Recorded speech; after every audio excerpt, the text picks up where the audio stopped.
Good morning, and we continue on page 209, chapters titled Inside of a Dog.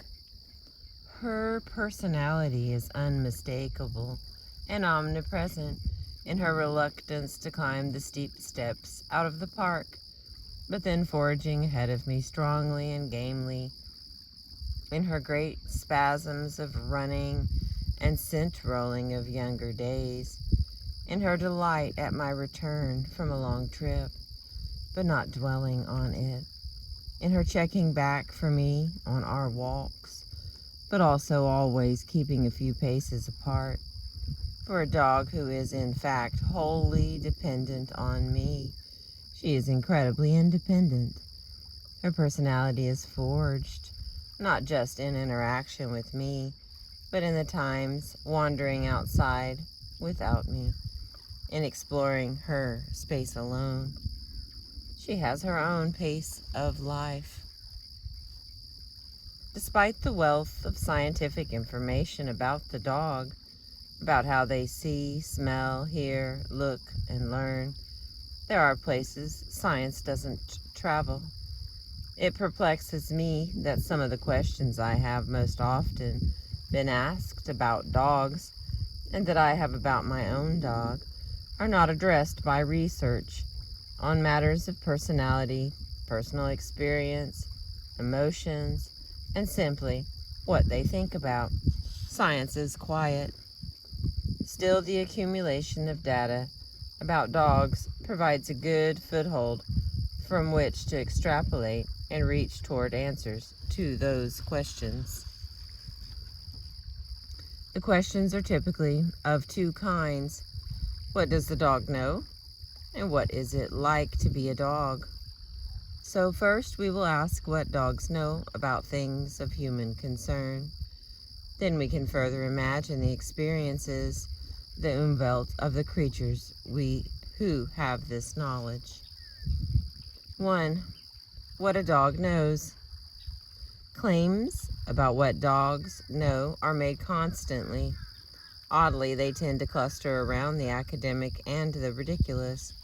The former prompts researchers to ask if a dog knows how, for instance, to count sums. In one experiment, the dogs looked longer, evincing surprise when there were either more or fewer biscuits revealed behind a screen than they had been shown being hidden there one by one, indicating that they were keeping track of number and noticing that there was a discrepancy. Ta-da! Counting dogs. The other kind of claims are the far-flung. The dogs have ethics, rationality, and metaphysics. I admit to entertaining the notion more than once that my own dog seemed to act ironically, whether or not she intended to, as when she spent a quarter-hour digging a hole in which to drop a treasured rawhide chew, but in digging actually created more of a pile than a hole, the result being that the rawhide was actually not stashed secretly away, but proudly and conspicuously displayed, itself probably the result of an imperfectly honed catching instinct. In like manner, one might wonder if she experiences it as ironic or as magic when I make a show of unfurling my fingers in front of her and the treat I had in my palm is missing. One ancient philosopher maintained that dogs understand disjunctive syllogisms. As evidence, he gave the observation that in tracking an animal to a branching path, dogs can deduce that if the animal is neither down the first nor second of 3 trails, they realize, even without scent, that it must be down the third. This could be another way of accounting for Rico's ability to pick the toy with the unfamiliar name out of a pile of toys. He selected the toy that he did not recognize. Starting with an interest in math or metaphysics and working downward does not get us very far in understanding dogs, but start with their snuffling approach of the world, their striking attention to humans, and knowledge of the various means by which dogs learn about the world, and we might be able to learn what they know. In particular, we might approach an answer to whether they experience life as we do, whether they think about the world as we do. We mind our own autobiographical journeys through life, managing daily affairs, plotting future revolutions, fearing death, and trying to do good.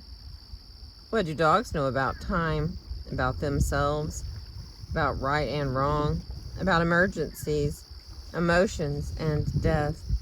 By defining and deconstructing these notions, making them scientifically examinable, we can begin to answer. Dog days, about time. Back home, Pumpernickel gives me a perfunctory greeting, executes an unlikely pirouette, and then races off.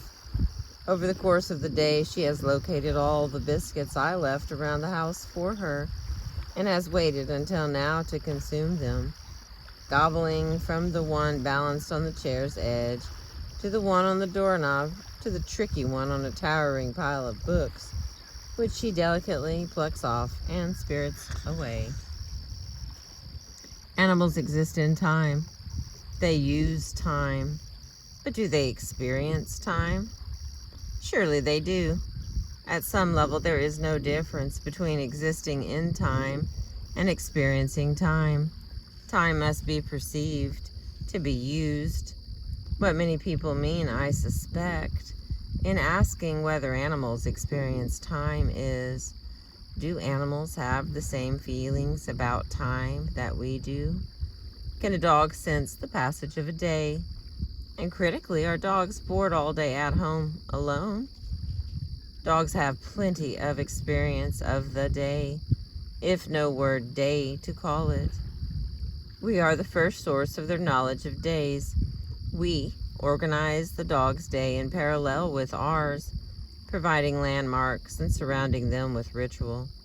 For instance, we provide all sorts of cues about when the dog's mealtime is. We head for the kitchen or pantry. It may be our mealtime too, so we begin to unload the refrigerator, wafting food smells about, and making a racket with pots and plates. If we glance at the dog and coo a little, any remaining ambiguity is erased. And dogs are naturally habitual, sensitive to activities that reoccur. They form preferences, places to eat, to sleep, to safely pee, and notice preferences of yours. But in addition to all those visible and olfactory cues, does the dog naturally know that it is dinner time? I know owners who insist that they can set the clock by their dog. When he moves to the door, it's precisely the time to go out. When he moves to the kitchen, sure enough, it's time to be fed. Imagine removing all the cues the dog has about the time of day, all of your movements, any environmental sounds, even light and dark. The dog still knows when it's time to eat. The first explanation is that dogs wear an actual clock, though internally. It is in the so-called pacemaker of their brain, which regulates the activities of other cells of the body through the day. For a few decades, neuroscientists have known that circadian rhythms, the sleep and alertness cycles that we experience every day, are controlled by a part of the brain in the hypothalamus called the SCN, suprachiasmatic nucleus. Not only humans have an SCN, so do rats, pigeons, dogs, every animal, including insects, with a complex nervous system. These neurons and others in the hypothalamus work together to coordinate daily wakefulness, hunger, and sleep. Deprived entirely, with age, dogs sleep more but enter paradoxical REM sleep less than in youth. Scientists have theories but no final explanation for why dogs dream, and they dream vividly. If their eye fluttering, claw curling, tail twitching, and yelping in sleep is any indication, as in humans, One theory names dreams the accidental result of paradoxical sleep, which itself is a time of bodily restoration. Alternatively, dreams might function as a time to practice in the safety of one's imagination, future social interactions and physical feats, or to review interactions and feats past. Deprived entirely of cycles of light and dark, we would all still go through circadian cycles. Without the sun, it takes just over 24 hours to complete a biological day. This morning I heard her barking in her sleep. She muffled, jowl-puffing bark of dreaming. Oh, does she dream? I love her dream barks, falsely severe, often accompanied by twitching feet or lips curled into a teeth-baring growl. Watch long enough and I'll see her eyes dancing, the periodic clenches of her jaw, hear her tiny whimpers. The best dreams inspire tail wags, huge thumps of delight that wake herself and me. We humans experience the day according to our ideas about what typically or ideally will happen throughout it. What meals, work, play, conversation, sex, commuting, naps, and also according to the cycle of our circadian rhythms. Given our attention to the former, though, we sometimes hardly notice that our bodies are charting a regular course through the day. That mid-afternoon sleepiness, the difficulty in rising at 5 in the morning, both are due to our activities clashing with our circadian rhythms. Take away some of those human expectations and you've got the dog's experience, the bodily feelings of the passage of the day.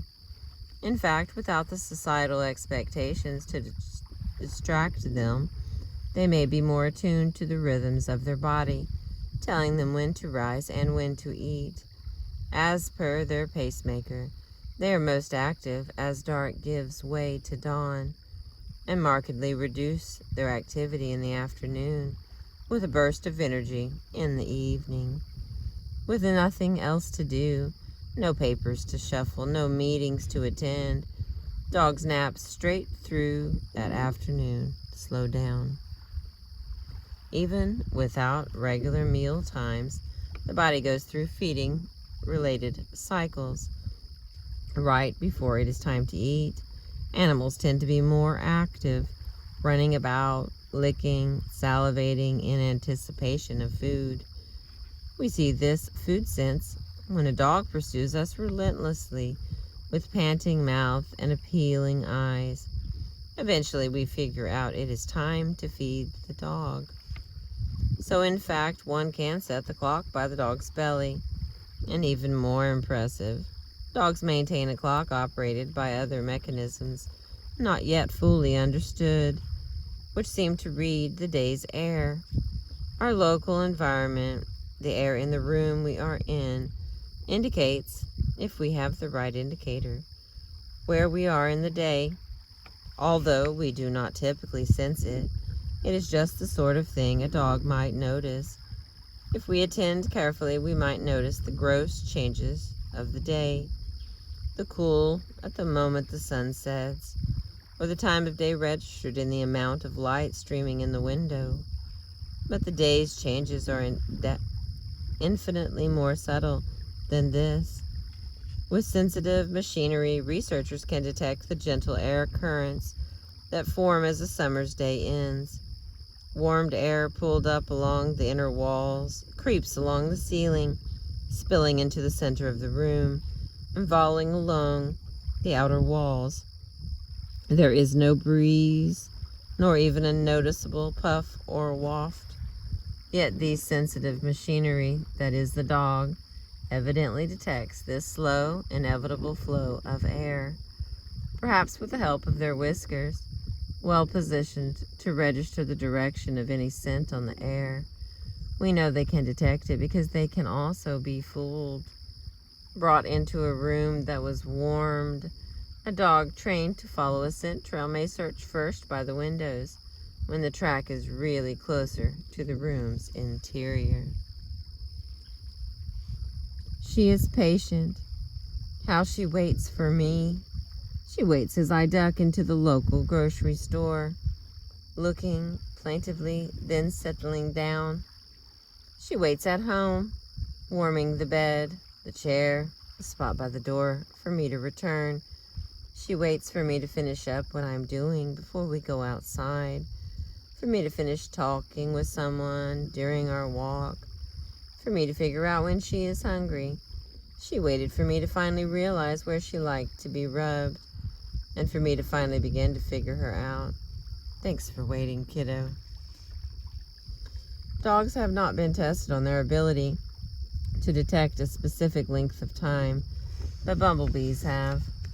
In one study, bees were trained to wait for a fixed time interval before sticking a proboscis through a tiny hole for a bit of sugar. Whatever the interval, they learned to restrain themselves for just that long, and then no longer.